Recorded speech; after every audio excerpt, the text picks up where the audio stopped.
All right. Well, good morning. Welcome to our morning devotions. This is episode 156, and we're in 1 Samuel 17. We're looking at the last half of 1 Samuel 17, which is the story of David's crushing defeat of Goliath and the Philistine army. Generally, we say David killed Goliath, which is just it's a summary statement, which really isn't very concise. So I entitled this David's crushing defeat of Goliath and the destruction of the Philistine army as a result of what David did.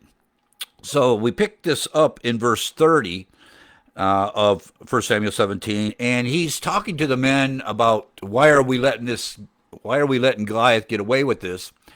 And in verse 31, the words as he's talking to everyone, because his brothers are trying to tell him to, quiet down, but everybody's listening to him. Finally, because this is what happens, the word gets to Saul, so Saul wants to see him. And so the next thing you see is in verse 32, is where David says that I'll do it. He says, let no man's heart fail because of him, right from the start. Right from the start, David's not worried about this. This is not even, there's no sweat on his brow when it comes to David. He says, listen, let's just put this to rest. All right. He said, let no man's heart fail because of him. Thy servant, which is speaking of himself, will go and fight with the Philistine. I'll do it.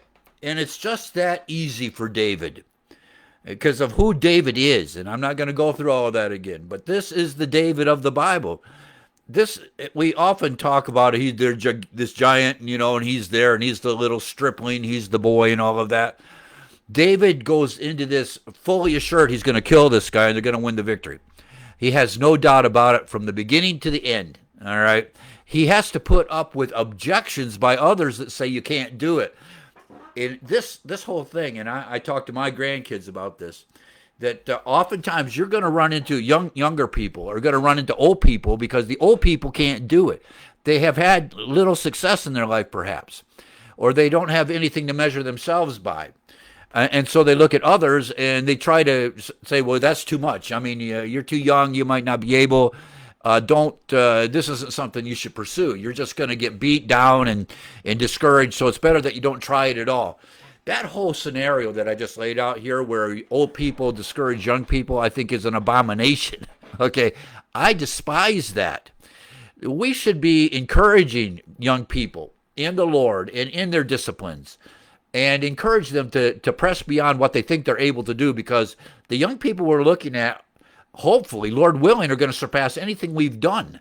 We hope that's the case, unless you have a bad attitude towards this and you just want to be the big dog yourself, which isn't going to matter because if you have gray hair, you're not going to be around very long to worry about anyway. The point is we want to encourage the young people. David says, I can do this, and I don't think Saul here, the more I read this, I don't think Saul is worried about David. I mean, I don't think he has a tender heart here by saying don't go. I don't think that's what we're seeing. And I'll build that case a little further. And Saul said to David, the next thing out of his mouth is, thou art not able to go against this Philistine to fight with him, for thou art but a youth, and he a man of war from his youth. He's been in the battle a long time, and you've never been in the battle. You're not a soldier. That's the next thing out of Saul's mouth. He says, yeah, you're just going to go out there and get killed. As if David does not know what he's up against. He's been on the battlefield and listened to this. He's seen this juggernaut. He knows what he's going to do. It's going to be one-on-one down in the valley with this guy. And he still says, Saul, no, Saul, don't worry about it. I can take care of this. And Saul, from here on out, is going to do what he can to discourage him. And David's just going to press through. This whole idea, listen to this. Have you ever thought about this?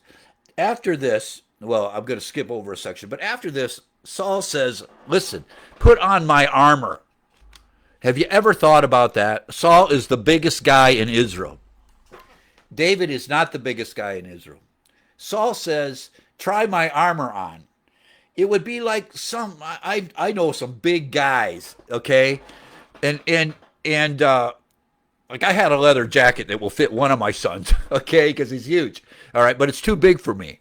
All right, if it was going the other way And Mike said, "Here, Dad, take my jacket. It's hanging on me like the sleeves are beyond my hands, and it's too big. I mean, shoulders are too big, and it's hanging down on me. Yeah, oh, that looks great on you, Dad." Nah, no, it's made for you, son. Okay.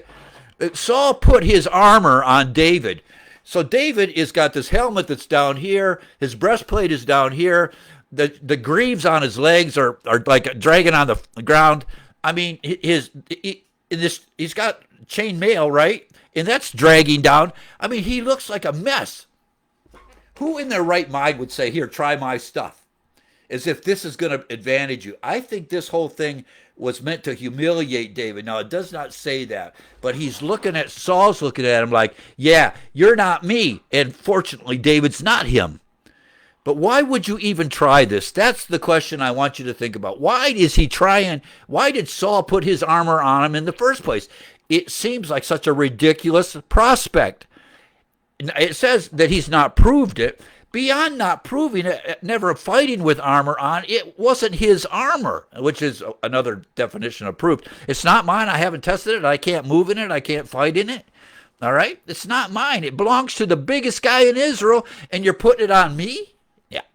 No, this, and my mind went beyond that. Like, there's other guys that would have been David's size, all right? Unless Saul is the only one with armor. Either way, it makes David look, it's a humiliating thing because none of this fits. Anyway, I jumped ahead a little, but so what does he say? "You've never been a man of war." David says, "Yeah, I don't. I mean, everybody concedes that. He's not a soldier." But what does he tell? He tells the lion and the bear story. He tells about killing the lion and the bear by grabbing him by his beard, that is with his bare hands. He's got him by the throat when he kills him. This is David. David says, "I killed a lion and a bear. God's protected me in the field looking after the flock. I'm not worried about this uncircumcised Philistine." Now think about it. If you have ever, with your hands or with your staff, killed a lion and a bear, because here in Northern Virginia, we don't have very many lions. Although I don't know if there's mountain lions around here or not. But there's bear everywhere, and we've seen them, and bear are big. We have one really big bear here that's in this neighborhood, all right? And we've seen lesser-sized bears, but they're still big, all right? I had one on my front porch the other day. The idea is that he's going to kill this, and he does not have a handgun or a rifle. He's going to kill this with his hands somehow, all right? He said, "I've already gone through this. My life was hanging in the balance while I'm killing these wild animals. I mean, with their claws and their teeth and all of that, and I did that just to save the sheep. You think this uncircumcised Philistine is going to give me any grief?" That's essentially what David is saying here. And it says in verse 37, it says, David said, "Moreover, the Lord hath delivered me out of the paw of the lion and out of the paw of the bear. He will deliver me out of the hand of this Philistine." And Saul said unto David, "Go, and the Lord be with thee." And then we do the armor thing here. Like, it doesn't fit. Okay, so we get the armor out of the way. That's not going to work. David already knows where he's doing. He's very confident of himself. He's already tested himself. He knows what he's doing. Yeah, he's not a soldier, but he's going to excel all of the men in the army of Israel. He's going to excel the king. All right, and he's going to do this in the power of the Lord, but this is the way it works. And then he goes on here. In verse 40, we have the story. Well, he's got his staff in his hand. It's interesting. He takes his staff like he might have to whack Saul or stab Saul with his staff. I mean, there's these things that never come up, but he's taking his staff with him like a cudgel, so to speak. He's got a staff in his hand. He's got 5 smooth stones out of the brook, put them in his shepherd's bag, which he's got, and he said, took even in a script, and the sling was in his hand, and he drew near to the Philistine. So he's down on the battlefield now, and he goes by the stream. He gets 5 smooth stones. The guy is an expert slinger. It's like the Benjaminites that were ambidextrous, that could sling a stone at a hair's breadth. This is David. Now, he's not a Benjaminite. He's from Judah. But he can sling a stone, which in these ancient days, these men were unbelievably accurate. And we know this is true of David. He has practiced in the field. He can sling a stone. He's strong. His eyes are sharp. His senses are sharp. His reflexes are just incredible. He is a man's man. My mom said he was a hunk. Yeah, he was a hunk. He's going down on the battlefield by himself, dressed like a shepherd, All he's got is his script, which is this bag. It's got stones in it. He's got a staff in his hand. He's got a sling in his hand. And over there is an armored juggernaut, Goliath, with an armor bearer that's holding his shield. He's got an 8-pound head on his spear. And he's going down in some monster sword. And he's going to go down to the valley one-on-one with this guy. That's what everybody's watching. Just get that in your mind's eye. David knows exactly what he's doing is the point. We say David killed Goliath, but it wasn't just that. He says, hey, let me take care of this. He goes down in the valley. He says, I can take care of him. I'm doing it in the power of God. He's filled with the Spirit. He walks down in the valley, and there's Goliath. And now Goliath is headed up to here with this. He already hates the Israelis, and who do they send? A shepherd. They're going to send a shepherd to kill me. No wonder he acts this way, right? He does not know who the shepherd is. This is a terrible problem that with all of us is that we underestimate the enemy. Goliath's greatest failure here, when he saw he's got a sling in his hand, should have not underestimated the shepherd. That sling is going to kill him because that sling has got energy, right? It's got preserved energy, and when he releases that stone, it's going to hit him in the head. He's going to fall on his face. Now, we're not sure he's dead. I think it says he's dead. But David's going to make sure he's dead by chopping off his head. And, in all not very many of the Sunday school papers show that. They show him getting hit with a stone, but they don't show David pulling out Goliath's own sword and chopping off his head and holding it up so all the Philistines can see their champion is dead, and then taking it back and showing it to Saul. He's walking around with Goliath's head. Now, if you're 10 foot tall, how big is your head? Some of these paintings, like from the Reformation and before, they show a gigantic head, which I think is appropriate. All right, the Goliath's head. But anyway, I'm getting ahead again. It's a great story. So he's just down in the valley with them, and here you go. It says, and when the Philistine looked about and saw David, he disdained him. That is.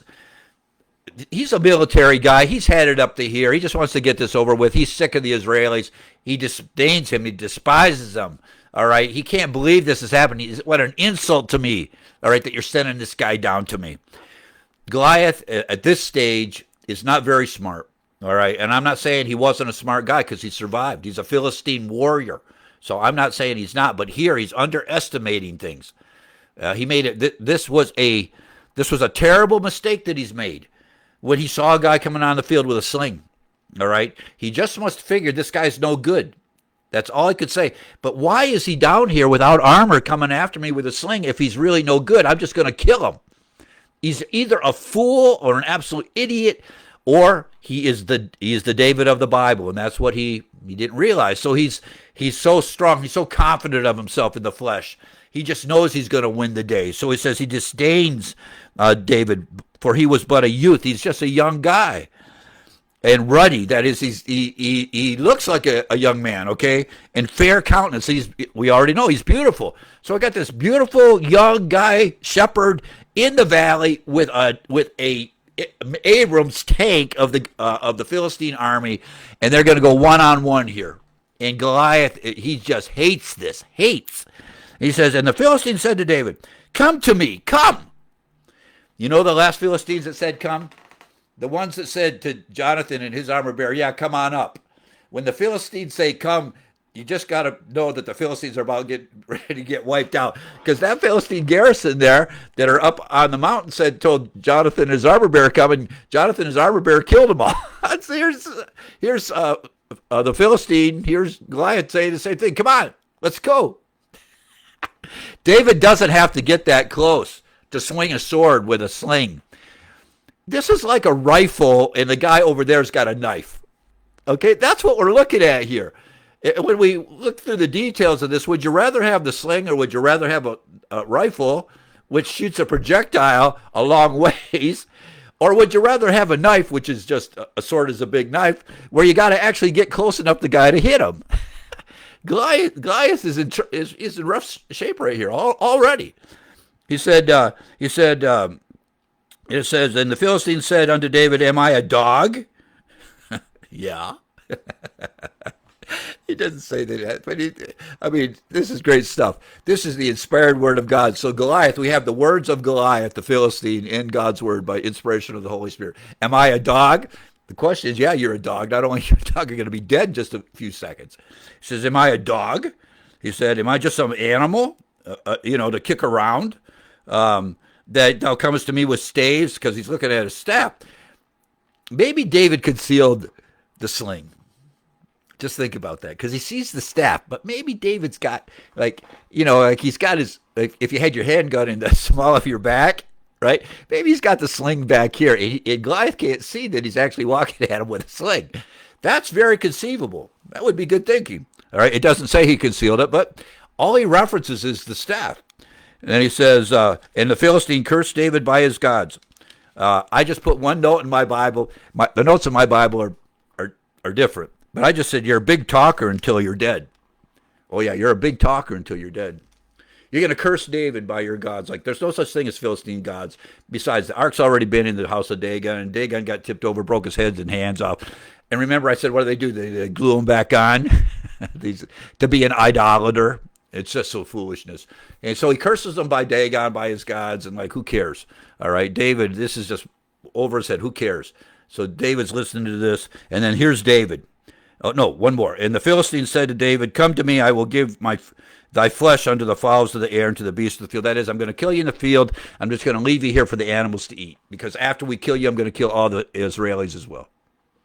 You guys are just going to lay on the battlefield, and the wild animals and the birds are just going to pick your bones dry. That's what's going on down here. Sometimes when we talk about Christianity and people speak that way to us, we shrivel up. Don't shrivel up. All right? Don't look at him like that.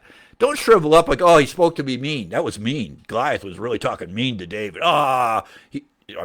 If somebody's feelings are going to get hurt, I think David's feelings should get hurt after he says, I'm going to kill you and I'm going to leave you on the field for the birds and the animals to eat you clean. And all there is going to be the skeleton of David laying on the battlefield.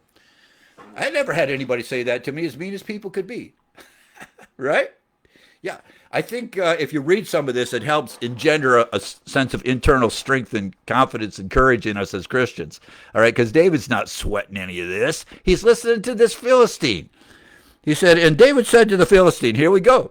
Thou comest to me with a sword and a spear and with a shield. That is, you're armed.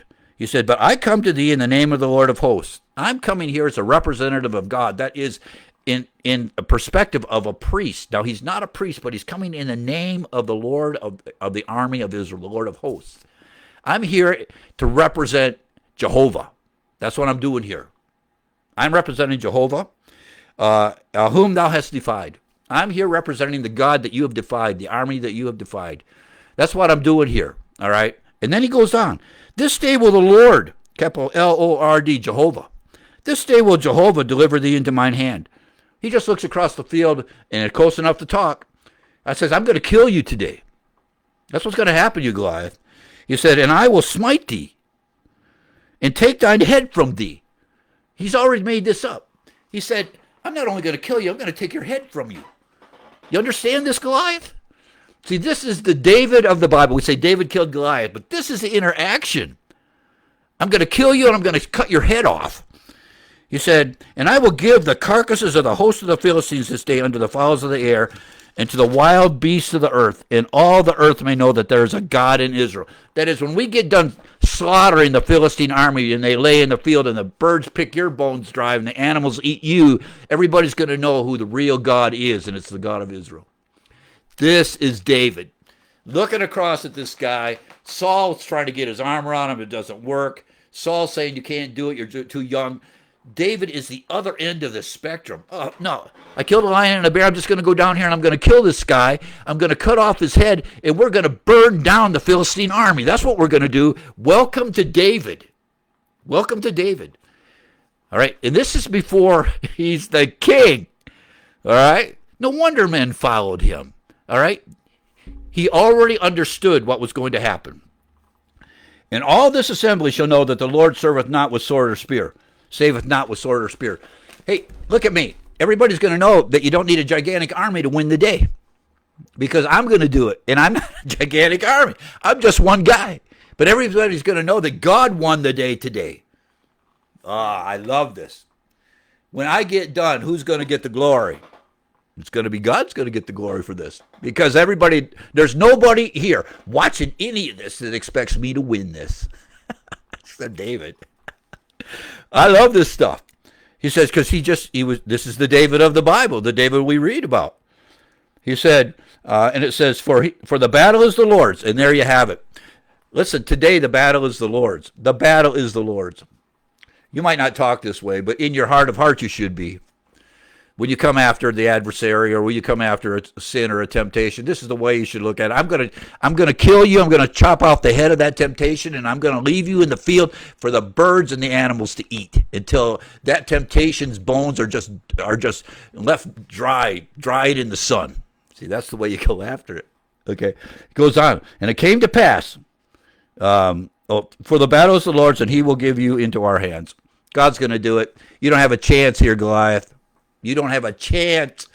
All right, all the opportunities to talk about chance, but you don't have a chance, Goliath. God's going to do this, and you're going to be dead in just a few seconds. And here it is. It says in verse 48, and it came to pass when the Philistine arose, because apparently he's sitting, or at least he's getting ready to go, because now they're going to confront one another. He arose and came and drew nigh to meet David. So now here we come. This is going to be it. Okay, so Goliath is moving. But Goliath is not running. He's just coming to meet him. It says here, drew nigh to meet David, but that David hasted. That is, David is running. He's running at him. So one's moving slower, and David hastes. He's running at him, and it says, and he took thence a stone. Oh, David put his hand in his bag while he's running. He's not even sitting still when he does this. He's like riding. He's running when he does this and still hits with this kind of accuracy. I mean, this is unbelievable. I mean, think of how gifted he is as far as a slinger. You don't want to mess with him. It says, and David put his hand in his bag and took thence a stone, slang it, smote the Philistine in his forehead, that the stone sunk into his forehead, and he fell down upon his face to the earth. He's got a breastplate on. That's why he falls forward. He's got all this heavy stuff on, so he gets hit in the head, and it says the stone sunk in, and now he's falling on his face. Bang! Wouldn't that have been something else? Can you imagine the earth? All right. As the Goliath hits the ground. All right. Now, it doesn't say anything about what's going to happen to his armor bearer, but I think the armor bearer, I don't think it says anything about the armor bearer, does it? No, I think the armor bearer ran for the hills when he saw Goliath was dead, because he's going to be next. He's going to be next. He's got 5 stones. People talk about why he took 5 stones, and there is some truth. Goliath had brothers. Whether they were on the field or not, we don't know. But he was ready to go for more than one is the point. He didn't have 1. He didn't have 2. He had 3, 4. He had 5. He had 5 stones.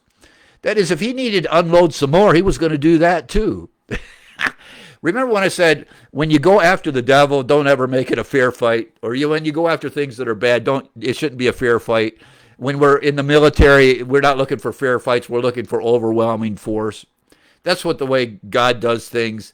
In the end, he's just going to burn up all of Gog and Magog. Fire's going to come down out of heaven, destroy the armies of Gog and Magog, and we're going to have the new heaven and new earth. I mean, there's not going to be any balance here. It's because God's just going to get it done, and that's going to be the end.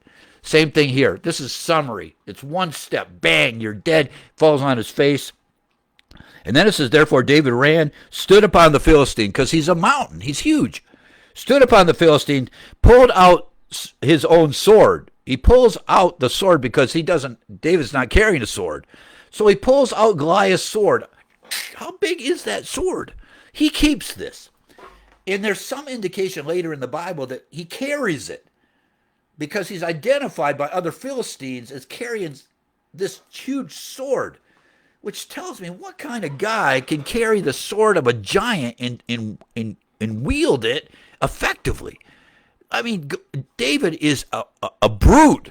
You just did not mess with this man. He is the man of God, but you did not mess with him. That's why he had all these ragtag guys follow him while Saul's trying to kill him. But I mean, nobody messed with David. I mean, on a man-to-man level. I mean, he's going to keep this sword and carry it with him. I think that's just something to consider. It's not a little sword that David's carrying with him. It's Goliath's sword later on. Anyway, he pulls out Goliath's sword and drew it out of the sheath thereof and slew him and cut off his head therewith.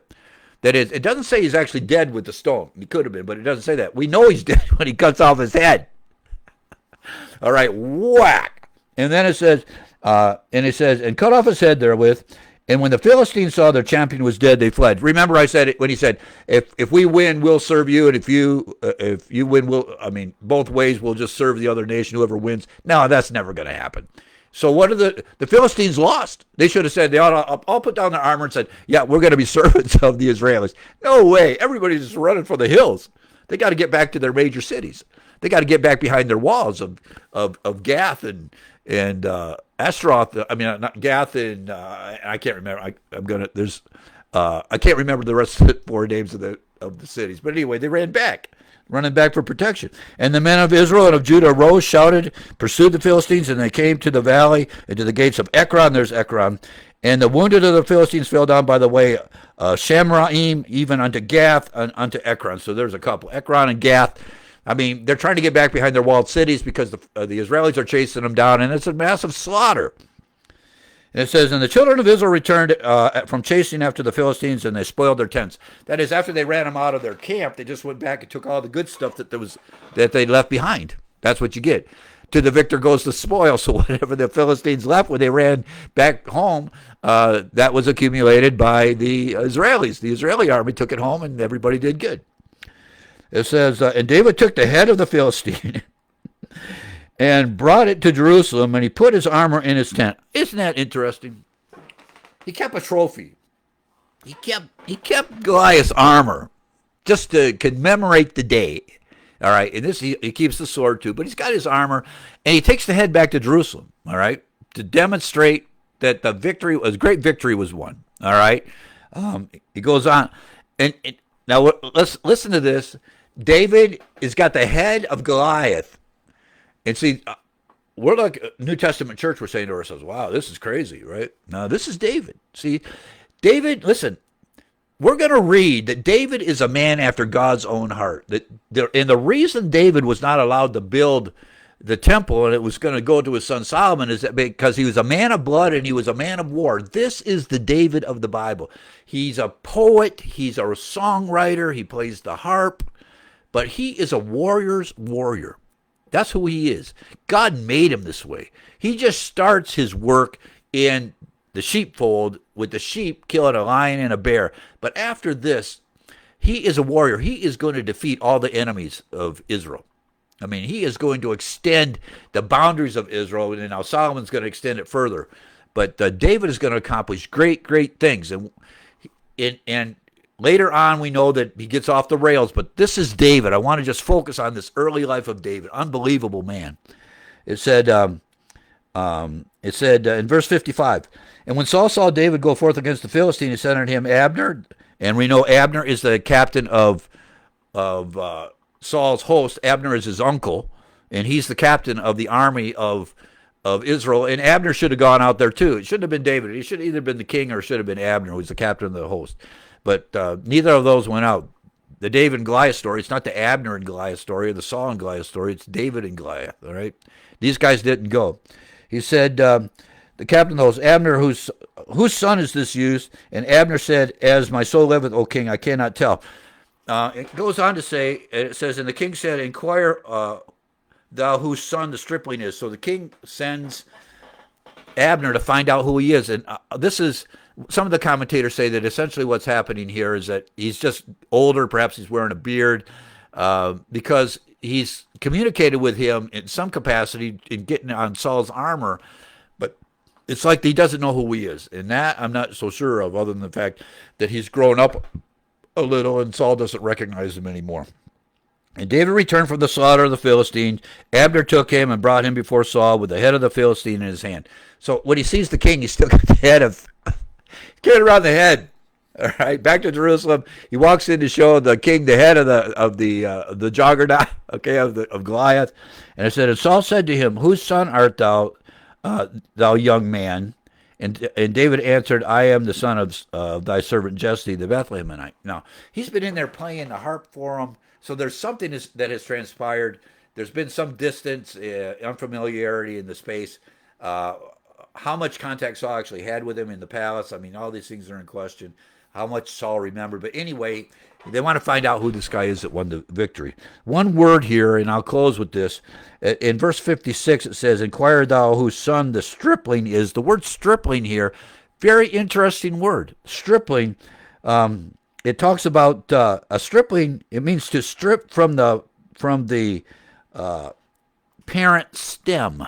To strip from the parent stem is a stripling.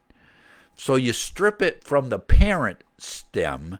That's a stripling. So they want to know who his dad is. They want to know what stem the stripling has been stripped from. The stripling. Stripped from the parent's stem. Anyway, yeah, I just put a note here that the fact that he might not have been recognized as he might have been older with a beard but the Bible doesn't say. We just know there's inquiry made into who David is. All right. There is David and Goliath, one of the great stories in the Bible. Great stories. Fascinating story. I could read it every day. I mean, I love these stories. I mean, especially when it's the small guy against the big guy. Everybody says, they even use it as a metaphor. It's the David against Goliath. Yeah. But David here is way ahead. He is the smaller, but he is armed better. He is better prepared. And although he's not been in battle, I mean, he's fought wild animals. If that doesn't prepare you to fight a man, I don't know what would. All right. And the whole thing is, he says, after this is all over, they're all going to know that there's a God in Israel. Jehovah's going to win the day, and the victory was the Lord's. It's wonderful. David gives God the glory for this. Saul's always talking about himself and making excuses. So this is the beginning. This is where now David gets this highlight in the battle. He's a national hero now. All right, a national hero. Okay, well, Lord bless you. I got to stop. I went really long today, but just a great story. So the Lord bless you. You have a great day, and we'll see everybody. Lord willing, we'll see everybody tomorrow. Okay, we'll see you. Bye.